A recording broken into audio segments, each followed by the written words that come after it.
Ladies and gentlemen, welcome to the Beyond Two Souls commentary. I'm the Flameclaw, and this is a 2013 game by Quantic Dream, who are the guys known for these kind of pretentious games that are basically films. You know, these stuff directed by David Cage in general. You know, all the pretentious bullshit that I seem to have a kind of enjoyment for somehow. Anyway, here's the prologue. I was born with a strange gift.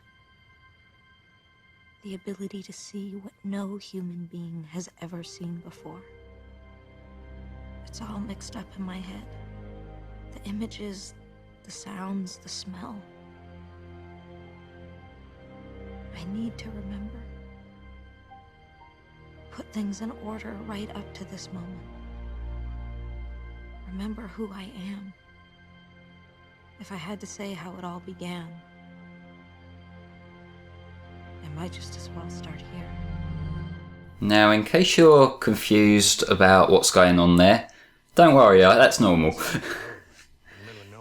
This game at the start has a huge ambiguity problem, and I know this ambiguity is played up for kind of narrative effect, but I don't think it works. And the reason why I don't think it works is that I personally don't get any sort of enjoyment from not having any idea what I'm watching.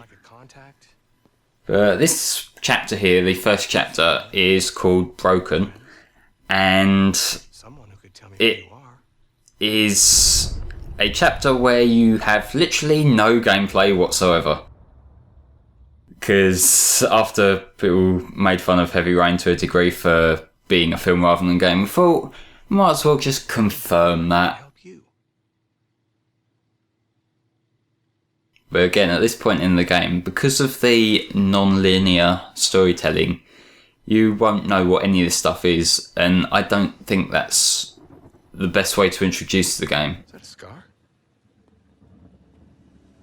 Is that recent?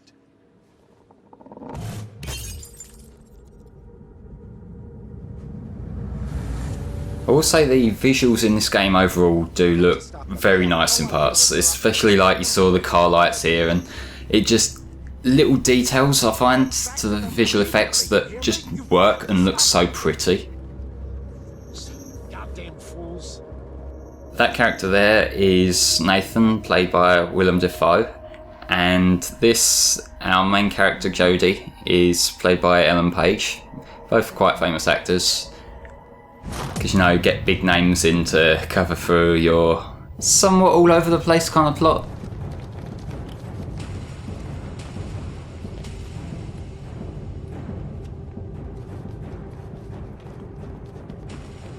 Oh, well, what's going on? Bro, you brought in earlier. Where is she?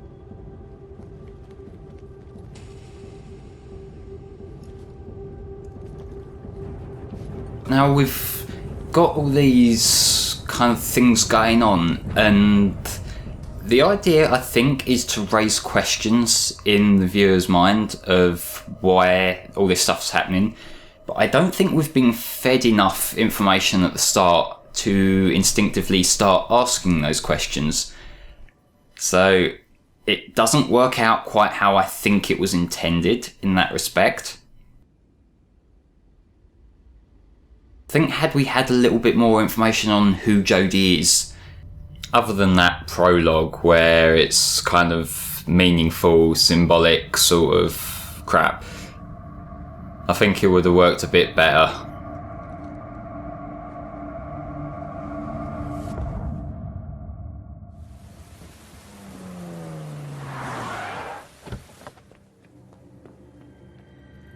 It's like, so far all we've seen of Nathan here, who is one of the main characters, is him sort of talking and not doing much. And like, now, why has all this been destroyed? We haven't had enough of a drive to care, you know?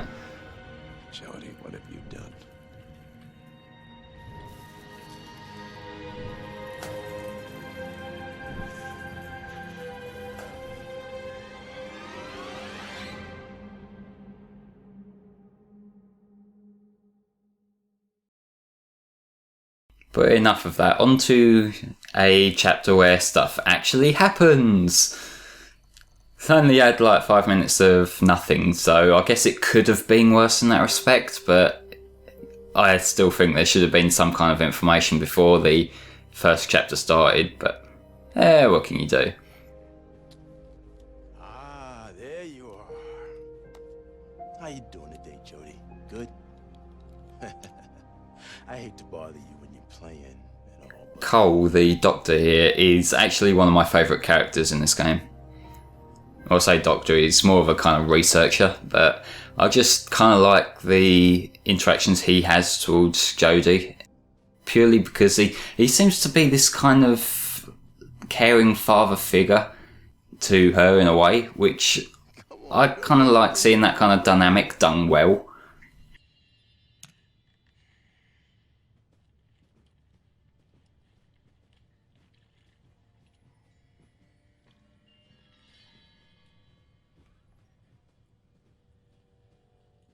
But I think Jodie's supposed to be about 7 or 8 years old at this point.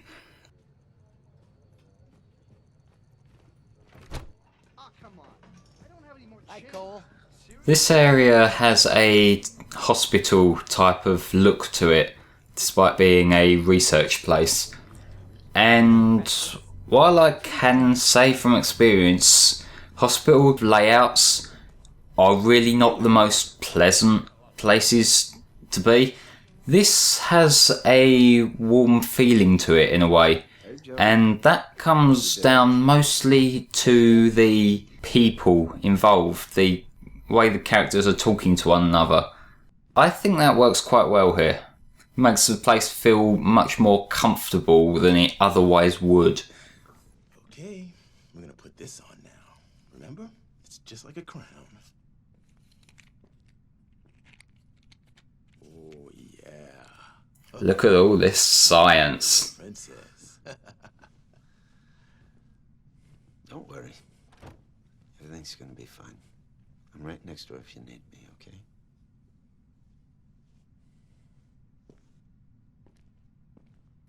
We've got some experiments to do here. These cards in front of Jodie here, they are known as Zener cards.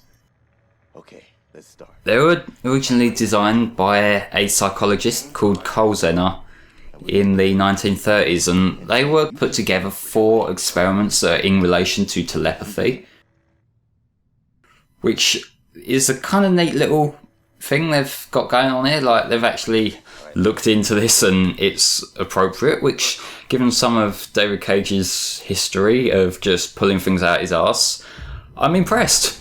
I am actually impressed.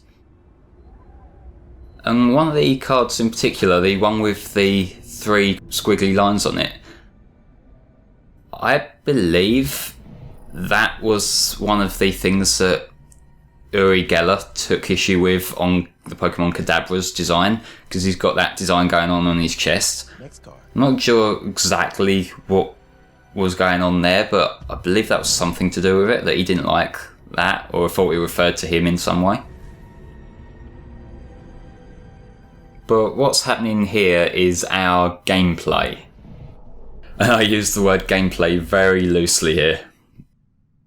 Next card. Jodie has this power that, well, it's not so much a power, it's more that she has a being that follows her, that can communicate with her. So she's using him to see what card Kathleen in the other room is looking at. Very good, Jody. Let's try something else. There's some building blocks on the table in the other room. When you first start using this control, it can be a little bit fiddly at times, and it's the getting used to the motion of moving up and down, and it kind of swings around a lot more than that kind of control usually would in other games. But that might just be me. In the meantime, let's drive this woman to insanity, because we have the power to do that.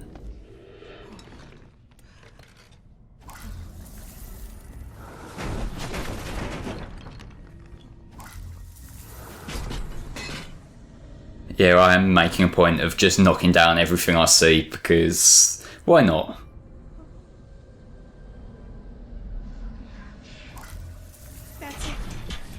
I actually believe, from what I've been told, that you don't actually have to do much of this stuff at all.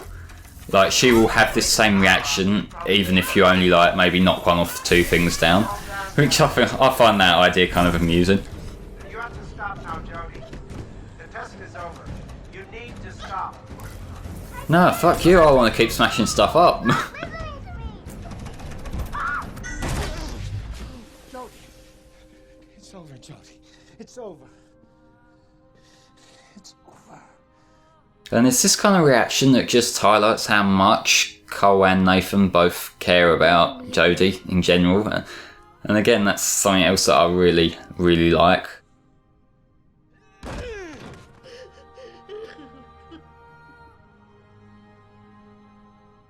Also to the point where they care more about her than the lady who's been tortured or put through psychological stress.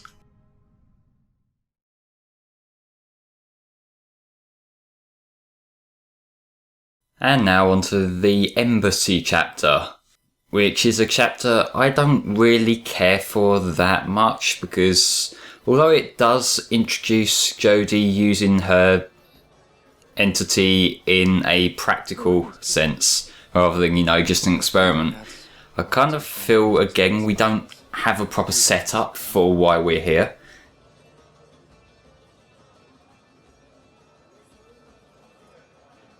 This dress sucks. I knew I should have worn something else.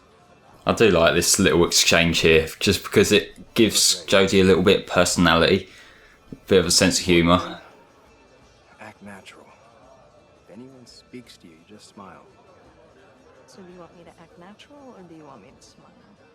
And that's exactly what I was talking about. Humor. Only when I'm scared to death.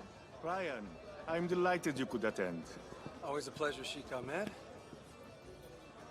Like I say, with the lack of context, who are these people? What are we doing here? Why are we with this guy? What's going on? When I talk about stuff like this context, what makes sense and what doesn't, I'm not sure whether I would want this to play out in a chronological route or not. He hates me.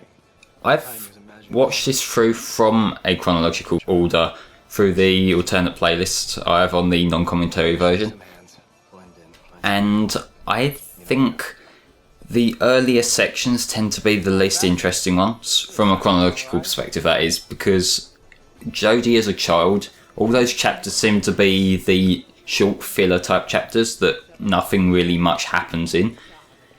So really, if they were to do a chronological approach, which I hear the PS4 remaster is going to, I would like to see the chapters where Jodie is a child to be abridged a bit, maybe cut to the chase a bit more. Because the last thing we want is for the very start of the game to be like probably 7 or 8 chapters in a row that we don't really care for.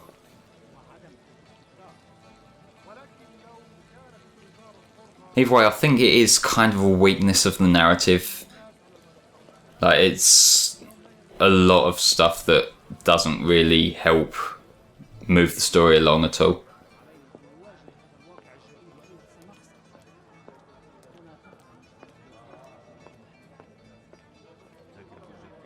Yeah, I don't think that's the right bathroom exactly.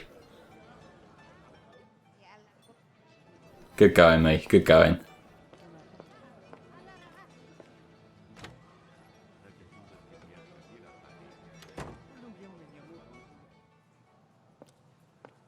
أما أنا فقد اشتريت مقتنيات كثيرة جدا من نفس المتجر حتى أن يوسف فضل أن يشتريه بكم.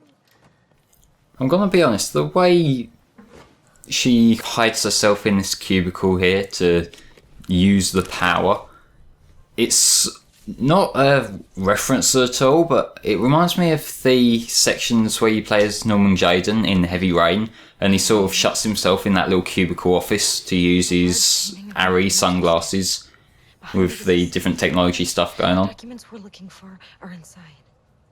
But there are guards and cameras, so you have to be careful. You got it? Now let's actually make use of iodine.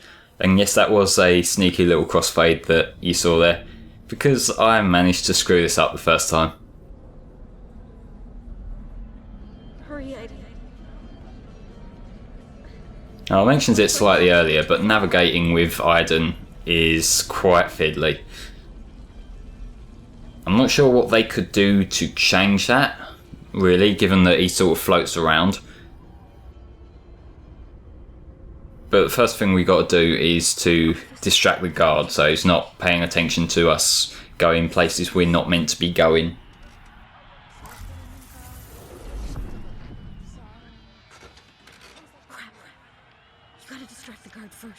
Yeah, I've got to distract him and then disable the cameras, or pause the cameras, just so he doesn't think anything's going wrong.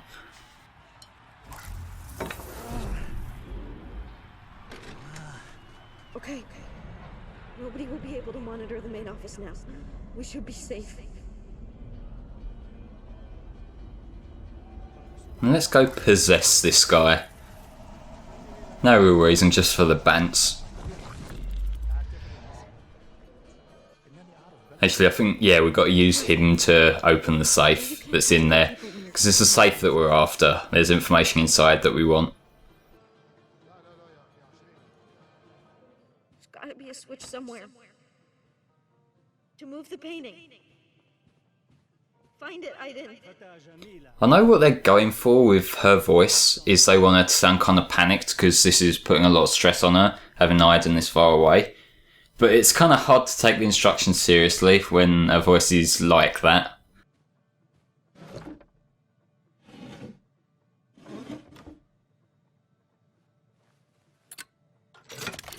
In this game, the prompts are just little white circles, and that's okay in these type sections, but in some of them, it's not exactly clear which direction you're supposed to be pushing on the right analog stick. And that can screw me over because I spend up quite a bit of time just moving the camera around when I'm trying to activate an action.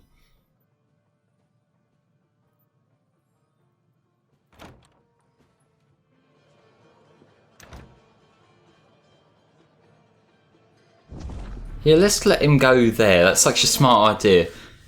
Because he was waiting outside the other door, so now he's gonna wonder why he suddenly moved. Now we have to read the documents. Aiden has some very useful bullshit power. He can do some very oddly specific things as and when Jodie needs him to, and that will be a continuous theme throughout the entire game. Yeah, we've got to love these quick time events. There's actually less of them in this game than there are in Heavy Rain. And technically, yes, that means this is less of a game than Heavy Rain is. Which in itself is definitely something.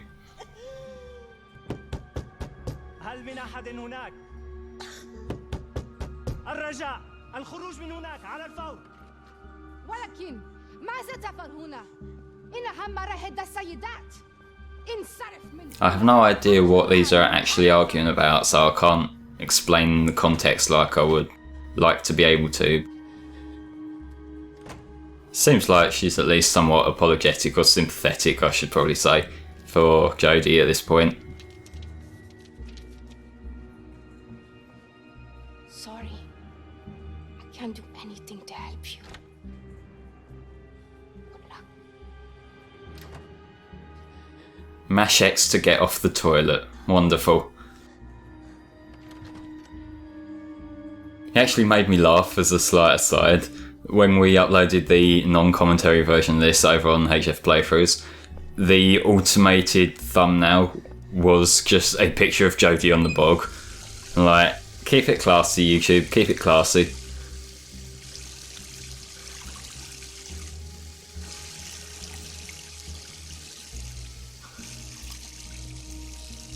The music here is actually quite fitting. I think it's got the right sort of tension to it. I say as it stops. It had that heartbeat tone going to it that is always a good thing for tension music.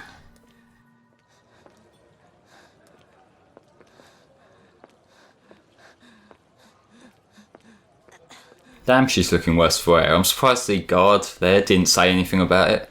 Jody, all right? Don't touch me. I want to go now. We're going home right now. See you next time for the next part of Beyond Two Souls.